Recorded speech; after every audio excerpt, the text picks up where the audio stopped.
वो जो बड़े मगन अंदाज में अपने और बिलाज के बारे में डायरी पर बड़ी खूबसूरती से सितरे खींच रही थी। सामने से फ़ाइक को आता देखकर इसने गैर महसूस अंदाज में डायरी बंद की, क्योंकि फ़ाइक खासा शार्प था, इन चीज़ों को बहुत जल्द महसूस कर लेता था। इसने अरमिश के सर पर हाथ रखा तो अरमिश मुस्कुरा दी। कैसी हो? इसने इसके सामने कैन की चेयर पर टिकते हुए पूछा। मैं ठीक हूँ भाई, रोज़ की तरह, अरमिश ने हंसते हुए जवाब दिया तो फ़ाइक के लबों पर हल्की सी मुस्कुराहट आई। मम्मा पापा से बात हुई तुम्हारी? इसने अपनी जैकेट की पॉकेट्स में हाथ डालते हुए इससे पूछा तो अनमिश ने अपना कॉफ़ी का मग उठा लिया और डायरी में वहीं टेबल पर पड़ी रहने दी कि अगर वो उठाती तो शायद इसका भाई इस बात को नोटिस करता और उसे डायरी मांगता, जो वो इसे बिल्कुल देने की पोजीशन में नहीं थी, क्योंकि इस डायरी में बिलाज की मुख्तलिफ तस्वीरें लगी हुई थी। डायरी पर ही निगाह रखे इसने इस बात में सर हिलाया। जी कह रहे थे कि हम जल्दी आएँगे, बस बारात का और वलीमे का फंक्शन रह गया है और फिर वो आ जाएँगे शायद परसों तक। इसने कहा तो फ़ाइक ने इस बात पे सर हिलाया और एक बार फिर इस डायरी की तरफ देखा जिसे अरमिश मुसलसल घूर रही थी। भाई, इसने अरमिश की आवाज़ पर सर उठाकर देखा। वो मैं कहती कि आपिश आंटी कह रही थी जब तक मम्मा-पापा नहीं आते आप हमारे साथ आकर रहें, क्योंकि आप भी रात में घर आते हो और मैं सारा दिन बोर होती हूँ। इसने अपनी बात मुकम्मल करके इसकी तरफ देखा जो संजीदगी से इसकी जानिब देख रहा था। तो अगर आप इजाज़त दें तो मैं बड़ी हवेली चली जाऊँ, मम्मा पापा आएँगे तो मैं आ जाऊँगी। इसने उँगलियाँ मोड़ते हुए कुछ कन्फ्यूज़ होकर कहा तो फ़ाइक ने गहरा साँस लिया। वैसे तो इसे बिल्कुल पसंद नहीं था कि अरमिश बिला वजह किसी के घर जाए, मगर इस वक़्त वो समझ सकता था कि वो अकेला महसूस कर रही है, क्योंकि मम्मा भी नहीं थी। तभी इसने अपनी तबीयत के बरखिलाफ़ जाकर इसको देखते हुए कहा, जाओ 10 मिनट हैं, जो लेना है ले लो, मैं छोड़ आता हूँ तुम्हें। कहने के बाद इसने अपना सेल निकाल लिया, जबकि अरमिश का बस नहीं चढ़ा था। वो मारे खुशी के चीखे मारे। अब कम से कम 2 दिन वो इसको 3 टाइम तो देखेगी। वो जल्दी से उठी और अंदर अपने कमरे की जानिब दौड़ लगा दी, जबकि वो अपनी खुशी में वो डायरी भी उठाना भूल गई जिसकी हिफाज़त वो नज़रों से कर रही थी। फ़ाइक ने इसकी पूछ देखी और फिर डायरी को एक नज़र देखकर वो उठा और पोर्च की जानिब चल दिया। इसने सिगरेट का गहरा गश भरकर धुआं फ़िज़ा में उड़ाया तो फ़िज़ा में धुएँ के मलगोले से बन गए। बालों में हाथ फेंकर इसने सामने पड़ी फ़ाइल को एक बार फिर स्टडी किया और बुरा-सा मुँह बनाकर धूल उछाल दिया। इसे ऐसे केसेज़ से शदीद चिढ़ थी जिसमें औरत की शदीद किस्म की मज़लूमियत के किस्से हों, बल्कि इसे मासूम मज़लूम औरतों से ही चिढ़ थी। फ़ाइल को दूर उछालकर एसएचओ साहब ने अपने पाँव टेबल पर रखे और रिलैक्स होकर स्मोकिंग करने लगा। अभी कुछ देर तक इसकी मीटिंग थी कल वाले ट्रक के हवाले से। वो जानता था वो ट्रक किसका था और किस वजह से वो ट्रक हाईवे पर से नहीं गुजरा था। सुल्तान बहुत बड़ा ड्रग स्मगलर था जिसने शायद पुलिस को भी अपनी जेब में रखा हुआ था और इसको अपने ऑफिसर पे भी कुछ शक था कि जो प्लान वो इनके सामने रखता, इस काम से सुल्तान पहले ही मोहतात हो जाता। तभी अब इसने इस मामले को किसी और तरह हैंडल करने का सोच लिया था। वो इसी बारे में सोच रहा था कि धार से दरवाज़ा खुला और वाइट जीन्स पर पिंक शॉर्ट शर्ट और गले में वाइट मफलर, जबकि डार्क ब्लू जर्सी में वो रंग-बिरंगी सी लड़की तेज़ी से अंदर दाखिल हुई। बिलाल इसी एंगल में बैठा एक आबरू उचकाकर इसकी दिलकश सूरत देखने लगा, जो किसी का भी ईमान ख़राब करने के लिए काफ़ी थी। गॉगल से छुपी आँखें लड़की का अच्छी तरह मुआयना कर रही थी। इसने अपनी पोजीशन बदलने की बिल्कुल भी ज़हमत नहीं की। सर वो बाहर, इस लड़के ने हमें रिपोर्ट दर्ज करानी है, बेरहम से मैडम, बल्कि इसकी माँ की तरह बोलता हुआ दिलकश धीमा लहजा। बिलाल चौंक सा गया और गहरा सांस लेकर इसने अपने बिखरे बाल में हाथ फेंका इन्हें संवारना चाहा, मगर वो फिर भी इसकी पेशानी पर ढलक आए। बिलास ने पाँव टेबल पर से उतारे। अब उसकी नज़र इस लड़की के हाथ में मरी हुई बिल्ली पर गई जो इसे उबकाई सी आई। कैसे वो लड़की इस मरी हुई बिल्ली को लिए खड़ी थी?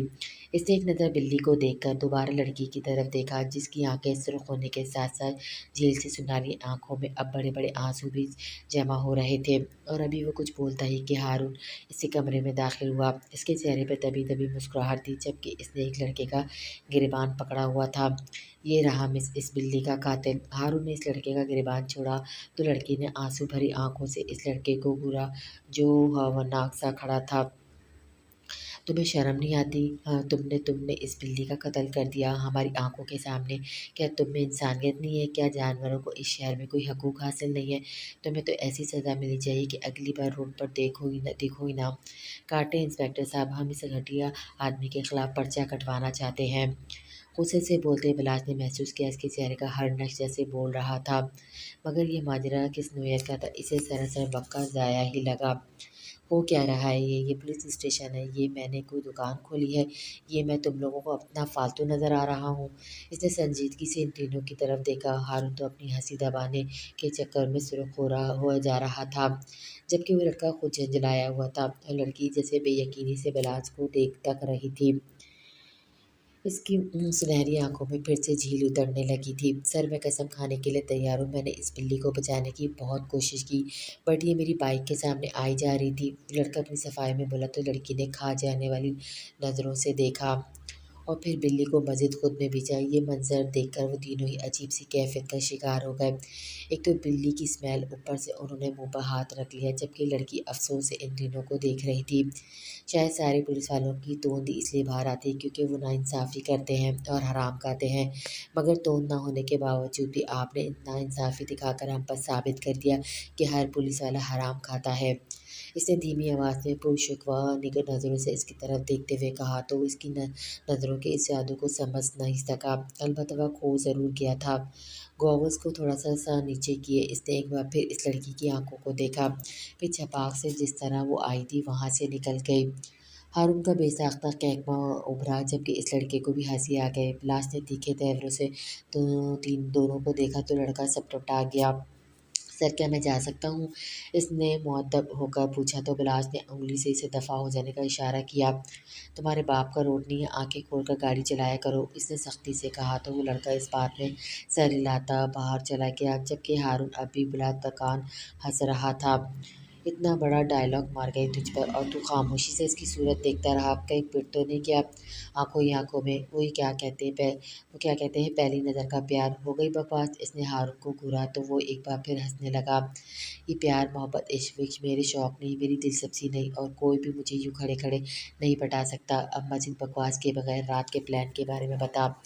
सुल्तान के ट्रिक की कोई खबर मिली? इसने दो टोक हकीकत बयान करके इससे काम के बारे में पूछा तो हारून भी सीरियस होकर इस ट्रक के बारे में बताने लगा, जो आज एक चोर रास्ते से गुजरने वाला था और इन दोनों को ट्रक अपनी तहवील में हर हालत में लेना था। जब से अरमेश आई थी, बड़ी हवेली की सारी लड़कियां जैसे पागल हो गई थी। परी, अलीश और शहरी ने कॉलेज यूनियन ऑफ करके पूरी रात पूरी तरह अरमेश को टाइम देने की ठान ली थी, जबकि मास और बारी जैसे अपनी अपनी मंगेतरों से हाथ धो बैठे थे, इन दोनों को मुंह लगाने के लिए बिल्कुल तैयार नहीं थी। और इस वक्त वे दोनों लॉन में बैठे कॉफ़ी पीते हुए इस बारे में डिस्कस कर रहे थे। मारू और साइम का घर बड़ी हवेली के करीब था, तभी मांस बनाना का वहाँ पाया जाता था, जबकि अरमेश चाहत के बावजूद भी अपने भाई की वजह से रोज़ बड़ी हवेली नहीं आ पाती थी।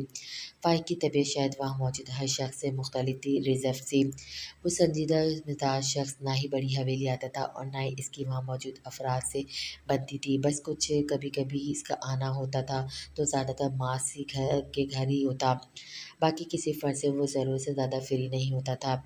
मांस और बारी का अभी बाकायदा मंगनी की रस्म नहीं हुई थी, सिर्फ बड़ों में बात हुई थी, जिसका वो इतना असर ले चुके थे कि वो मंगनी के बगैर ही इन दोनों को अपना मंगीदार मान चुके थे और कुछ दिली वाबस्तगी और दोनों की ख्वाहिश पर ये रिश्तेदारी तय पाई थी। दोनों कॉफ़ी के मग से गम गलत कर रहे थे क्योंकि बड़ी हवेली के किसी भी लड़के को किसी भी किस्म के मामूली नशे की भी इजाज़त नहीं थी, और जो ऐसा कदम उठाता वो तुरंत वक्त के अताप से खुद को बचा नहीं सकता था। मगर वहाँ कोई नहीं जाता था सिवाय माँ के दुरैत का चहता, सबसे ज़्यादा इसकी हर बात की काट करता है। यार, कोई तो हल निकालना पड़ेगा, पूरे 2 दिन से मैंने परी को नहीं देखा। मांस ने मुंह बनाया तो बारी बारी ने भी इसका मुंह इसी तरह का मुंह लटकाया। अलीश कहाँ है? मुझे देख रही है।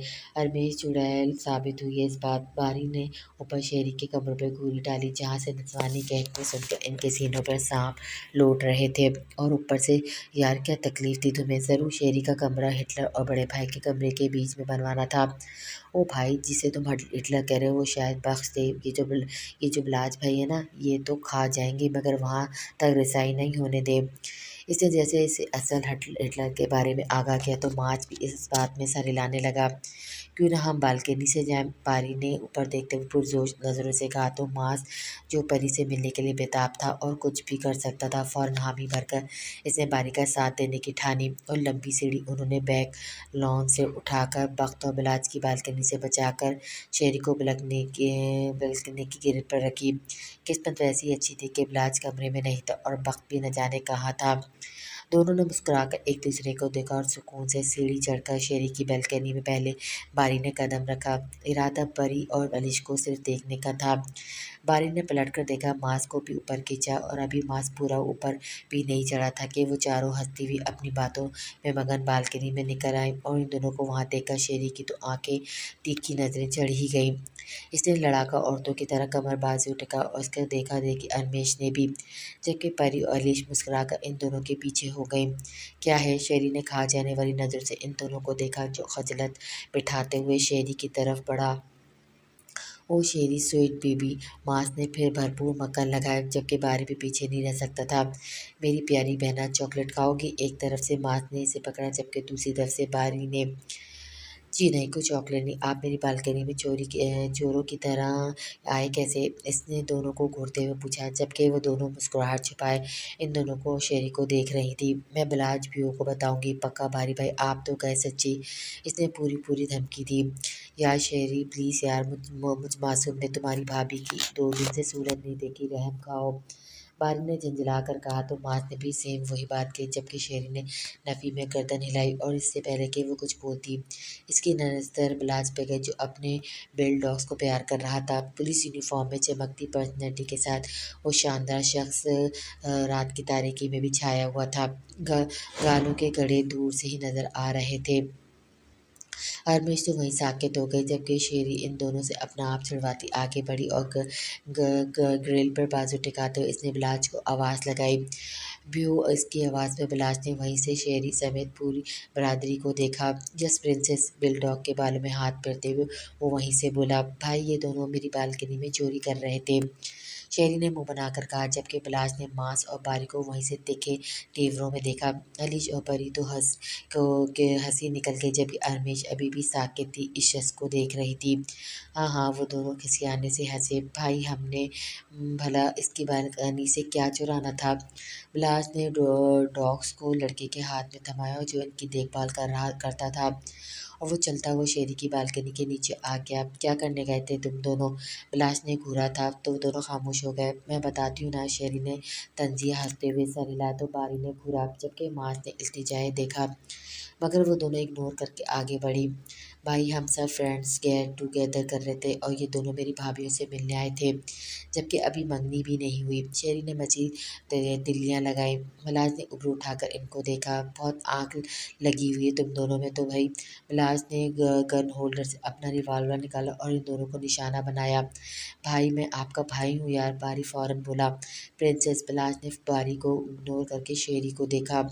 जी भी वो लाड से बोली, आप सब अंदर जाओ और बालकनी की डोर को लॉक करके कार्टन्स आगे कर लो। वो बोला तो शेरी ने फ़ौरन अमल किया और परी और अलीश उन दोनों पर मलमलाती नज़र डालकर शेरी के साथ चली गई। रमेश ने भी इस खूबी शख्स को एक भरपूर नज़र देखा और मुस्कुराकर अंदर चली गई। बारी और मांस बेचारगी से वहाँ खड़े बराज को देख रहे थे जो इन पर निशाना ताने खड़ा था। क्यों ना एक बार प्रैक्टिस हो जाए निशाने की, क्या ख्याल है? बिलाज के गालों के गड़े हल्के से नुमाया हुए जबकि आंखों में भरपूर शरारत थी। इतने में अरियान भी बिलाज को देखकर वहां आ गया और माजरा पता चलने पर वो हंस हंस कर लोटपोट हो रहा था। व्यू, एक तो निशाना कस ही दे, मतलब ऐसे निकाले गोली की एक गोली से दोनों बंदे ख़त्म। इसने बिलाज को चिढ़ाया तो इसने भी अस्पात में सर हिलाया। ओ दुश्मन कोई आसान सज़ा नहीं ढूंढ सकता था? खोजू तुझे तो नीचे उतर कर बताएंगे। वो तीनों तो चीखे तो अरियान ने नाक पर से मक्खी उड़ाई। यार भाई चले, मामला रफा दफा करें, मैं तो एक ही हूँ अपने वालदैन का। मास ने मस्कीन सी सूरत बनाकर कहा तो बिलास ने रिवॉल्वर नीचे किए। अरियान ये सीढ़ी हटा दो और तुम दोनों बहुत जज्बात भड़क रहे थे ना, अब ज़रा इस ठंडी सर्दी में अपने जज्बातों को जरी सारी रात सर करो और अगर मुझे तुम कल मेरे जाने से पहले नीचे नजर आए तो मेरे निशाने बड़े कमाल के हैं, याद रखना लोफर कहेंगे। वो इन दोनों को वार्न करता आगे बढ़ गया। आगे बढ़ा जबकि दोनों आंखें खोले भाई भाई करते रह गए और अरियान ने सीढ़ी भी हटा दी और बत्ती सी दिखाता हुआ वो भी गायब हो गया। यार ये किसी दिन बलाज भाई की कोई लोफराना हरकत पकड़ी गई ना तो छोड़ूंगा नहीं। मांस ने जलकर कहा तो पारी ने मुंह बनाया। अव्वल तो पकड़ी नहीं जाएगी और पकड़ी भी गई तो कौन से इन्हें कोई फर्क पड़ेगा भाई। तो ये सोच सर्दी में यहाँ कैसे रहना है। दोनों हाथ को रगड़ते हुए उन्होंने बड़े एहतराम से शहरी के आगे हथियार डालना मुनासिब समझा कि वही कुछ कर सकती थी, वरना वो दोनों तो कुल्फी बन जाते। ऐसे कैसे हो सकता है। वो ट्रक, इसकी खबर तो किसी को नहीं थी। मेरा मतलब है इस ट्रक के बारे में तो हमें पता भी नहीं था। फिर वो ट्रक किसके हत्थे चढ़ा है, मुझे तो कुछ समझ ही नहीं आ रही है। ऑफिसर ने ब्लाज की तरफ देखा जो संजीदगी से इनके लफ्ज़ों का उतराव चढ़ाव देख रहा था। ये खतरे की बात है ब्लाज। उन्होंने इसके खामोश रहने पर चोट की कि वह सुकून से कैसे खड़ा था। जी सर, खतरे की बात तो बहुत है। बलाज ने संजीदगी से इनकी तरफ देखा। न जाने कैसे अफसरान थे, ये पैसे के लिए अपने ही मुल्क को खा रहे थे। अब तुमने क्या सोचा है। उन्होंने इसको देखा तो बिलास ने गहरा सांस लिया। सबसे पहले सर, जिसने इस ट्रक पर कब्जा कर लिया इसके बारे में पता करना होगा। और दूसरा, सुल्तान के वो बंदे भी पुलिस कस्टडी में हैं जो कुछ बता सकते थे, मगर अफसोस के साथ इनकी जबान उंगलियां काटी जा चुकी हैं। इसलिए इतला दी तो ऑफिसर ने सर थाम लिया। कौन है ये जिसने इतनी जुर्रत की है। ऑफिसर अपनी रो में बोले तो बिलाज का मारे गुस्से से चेहरा सुर्ख पड़ गया। और वो मजीद इस बंदे के सामने एक पल भी खड़ा होता तो शायद इसका गुस्सा सारा काम खराब कर देता। आप फिक्र मत करें सर, मैं कुछ करता हूँ, उसने तहम्मुल से कहा तो ऑफिसर ने इस बात में सर हिलाया। बलात बगैर दूसरी बात किए वहाँ से निकला। बाहर निकलकर इसका गुस्सा मजीद बढ़ गया। अजीब लोग थे, अपने आप को ही काट रहे थे अंदर से। ना अपने पेशे से वफादारी कर रहे थे और ना ही मुल्क से। बहरहाल इसे जो करना था वो तो करना ही था, कोई इसे रोक नहीं सकता था। इसे उम्मीद थी कि एक दिन इन सबका पोल खुल जाएगा, भले वो खोलने वाला वो खुद ही क्यों ना हो। वो अपने फेवरेट रेस्टोरेंट में दाखिल होता असाब कुछ पुरसकून है। वहाँ का माहौल इतना पुरअमन था कि इसका गुस्सा कुछ ठंडा हुआ। पहले ही वो बगैर नाश्ते के घर से निकला था और ऑफिसर के पास अच्छा खासा दिमाग खा खाकर अब इसे भूख लगने लगी थी। तभी वो इसी रेस्टोरेंट में आया जहाँ वो अक्सर आता था, यहीं का खाना पसंद करता था। इसने चारों तरफ एतराफ़ में नज़र घुमाई और फिर एक टेबल पर जैसे नज़र ठहर सी गई।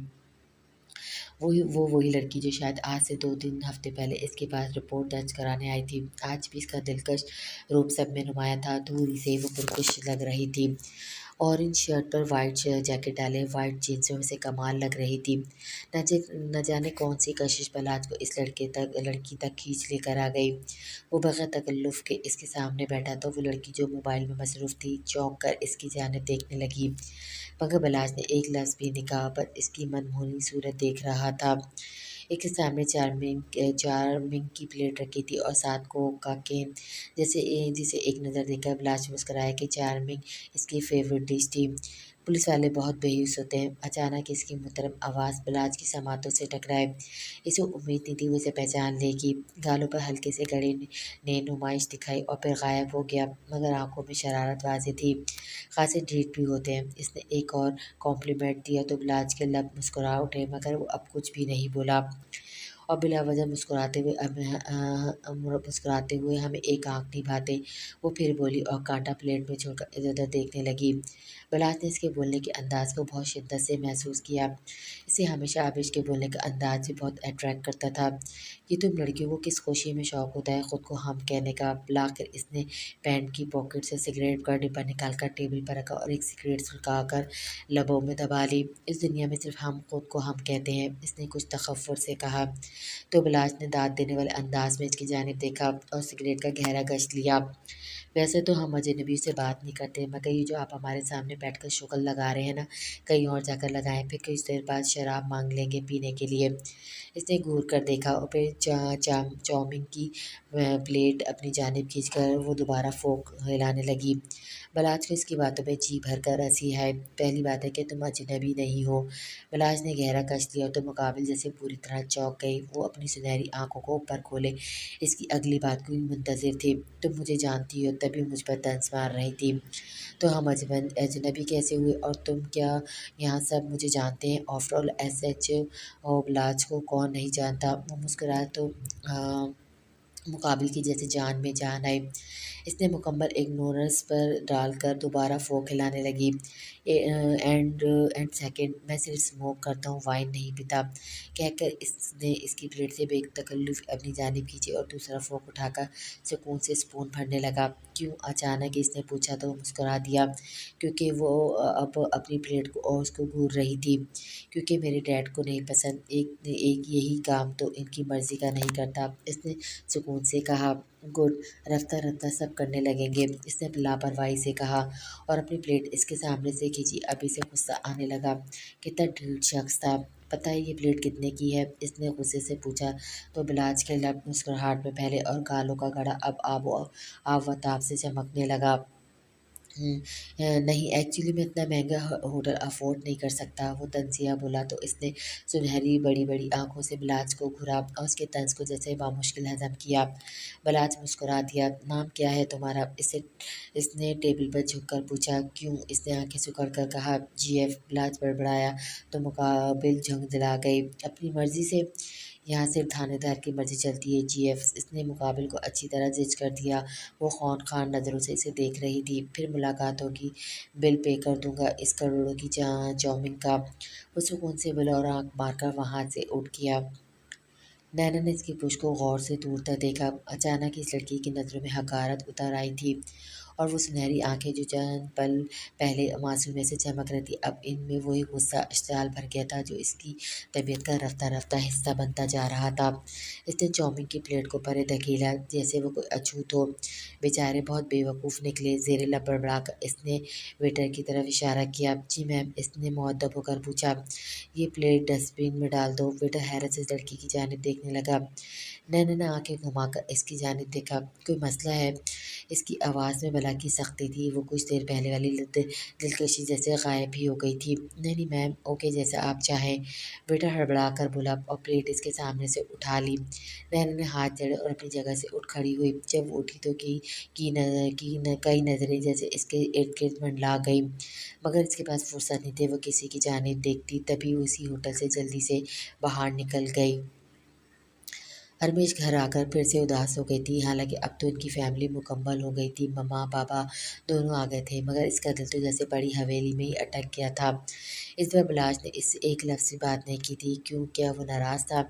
ऐसा क्यों हुआ था? शायद इसके पास वक्त नहीं हो, इसने खुद से सोचा, मगर दिल की कैफियत मान कर ही नहीं दे रही थी। इसने इसकी तस्वीर उठाई और गौर से तस्वीर को देखा जहाँ वो बेनियाज अपने डॉग्स को इनकी खुराक दे रहा था। ऐसे कई तस्वीरें इसकी इश्क का सबूत था। ऐसा मत किया करे मेरे साथ। आंखों में आंसू का ढेर लिए पूर्ण नम लहजे में बोली। कल से इसे दोबारा यूनी ज्वाइन करनी थी, मगर लगता था पढ़ाई में दिल ही नहीं लगेगा। वो एक बार तो बोलता इससे, खैर ज़रूरी सही। इसके आंसू टूट टूट कर बिलाज की तस्वीर पर गिर रहे थे। न जाने वो शख्स की मोहब्बत में इस कदर बेबस क्यों हो गई थी। रमेश कितने बार वो उसके ख़्यालों में खोई रहती कि मम्मा की आवाज़ पर चौंक गई और जल्दी से सारा सामान तकिए के नीचे करके अपनी आँखों को साफ़ किया। विश ने इसके रूम का दरवाज़ा खोला। मेरी डॉल क्या कर रही है? इसने प्यार से इसकी तरफ देखा जो माँ को देखकर मुस्कुरा दी। मैं आपके पास ही आने लगी थी। बाबा और भाई ऑफिस चले गए हैं, इसने पूछा तो विश ने जज्बात में सर हिलाया। वो बोल रहे थे किसी बात पर, आपने फिर से कुछ कहा मम्मा? रमेश जानती थी इसकी माँ हर वक्त इसके बाप के नाक में दम दे कर रखती है और अभी ऑफिस जाने से पहले बाबा ने उन्होंने डांट खाई थी, मगर वो वैसी ही थी जैसे इनकी डांट का ज़रा भी असर ना हुआ हो। मगर वो दोनों बहन भाई अपनी माँ पर नहीं कहते किसी भी लिहाज से। अब देखो तुम्हारे इस कंजूस अंकल ने इतनी मुश्किलों से दावत की है हमारी, और मैं मिस कर दूँ। ऐसे ही तुम्हारे बाप का मरवत का शोशा कभी ख़त्म नहीं होगा। दोस्त ने बुलाया है तो चलो ना, वक्त नहीं है झूठ बोलने का फ़ायदा। तभी 2 बच्चों से ज़्यादा मैंने इस आदमी को फ्री नहीं किया। बिल्कुल ही मगज़ नहीं है इसमें। वो अपनी जून में बोली जा रही थी कि जबकि अरमीश को हंसी छूट गई। मम्मा आप कितनी क्यूट है। इसने माँ के गले में बाजू हाइल किया और उसके गालों को चूमा तो विश भी मुस्कुरा दी। मेरा बच्चा, शाम में रेडी रहना, ओके? बाकी इशा को तो मैं देख लूँगी। और भाई का भी ड्रेस निकाल देना। अल्लाह जाने मिस ना किस पर चला गया। वो बोलती हुई उठी तो अरमीश एक बार फिर हंस दी। इसकी माँ इस घर की रौनक थी, बाज़ औक़ात इंसान को इसका सेल्फ कॉन्फिडेंस मार देता है। हम ये कहेंगे कि दूसरी मुलाकात में तुम्हारी इस बेतकल्लुफ़ी ने हमारे हौसलों को मज़ीद भड़का दिया है। समझ नहीं आ रहा तुम्हें कौन-सा कॉम्प्लीमेंट दे जल्दबाज़, जज़्बाती या बेवकूफ़। ये सौतेले बाप का बेबी। तंज़िया पुरस्रार मुस्कुराहट ने इस लड़की के खूबसूरत चेहरे पर एक पुरजोश तासुर उभरा। आँखों में हर तरह के गम हिलोरे ले रहा था और वो इस गम में उबलता इश्ताल। रात की तारीकी में खिड़की से आती सर्द हवा ने जैसे इसके जज़्बात भी सर्द कर दिए थे। इस वक़्त इस लड़की की आँखों में सिर्फ़ और सिर्फ़ इंतकाम की पट्टी बंधी थी, जो इसने दुर्ग-ए बख्त से लेना था और जिसकी सीढ़ी मिलाज बख्त बन रहा था। सैयद दुर्ग बख्त की फैमिली पिक्चर को इसकी के कई टुकड़ों में तक़सीम किया हुआ था। इस तस्वीर में मुस्कुराता हर चेहरा इस लड़की की इज़्ज़त को मज़ीद बढ़ा रहा था। कैसा लगेगा जब मैं तुम्हारी फैमिली के हर फ़र्द की आँखों की चमक और लबों की पुरसकून मुस्कुराहट छीन लूँ? क्या तुम भी इसी तरह तड़पोगे दुर्ग बख्त, जिस तरह मेरी माँ तड़पी? और तुम्हारे बच्चे भी इस इज़्ज़त को महसूस करेंगे जिसे मैं बचपन से महसूस करती आई हूँ। ये इंतकाम तुम सबको जला देगा।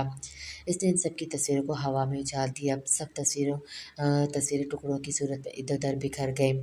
जबकि वो लड़की इन तस्वीरों पे चलती खिड़की के इस पार चाँद की रोशनी देखने लगी। इसके पलकों की अपार से आँसू निकलने के लिए बेचैन थे, जिन्हें इसने बाहर निकलने नहीं दिया।